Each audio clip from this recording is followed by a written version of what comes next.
Degenerative spinal disc disease can lead to a herniated disc compressing on a nerve, which is a common cause of pain and discomfort, radiating into the buttocks, thigh, legs, or feet.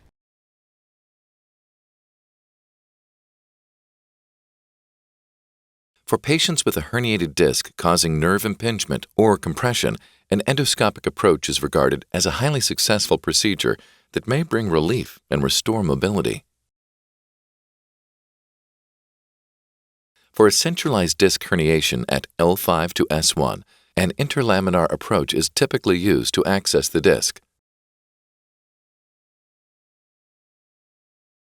During surgery with the aid of fluoroscopy or X-ray imaging, the surgeon will use a needle to mark the proper trajectory from the skin to the disc herniation.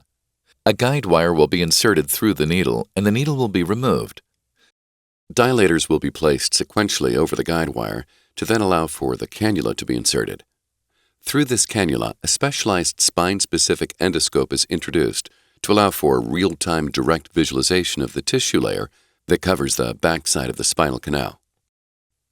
A small incision will be made in this tissue layer, or ligamentum flavum, to allow for the endoscope to pass through.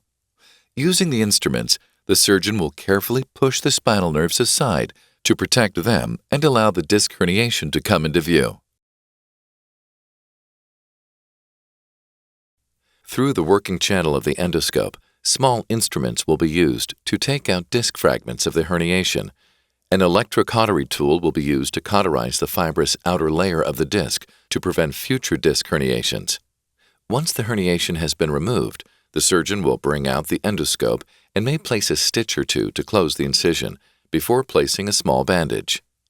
By employing an interlaminar approach to a centralized disc herniation, your surgeon can reduce the risk of damaging soft tissue and muscle structures, and therefore can achieve a lower risk of infection and fewer postoperative complications, letting you return to normal daily activity sooner.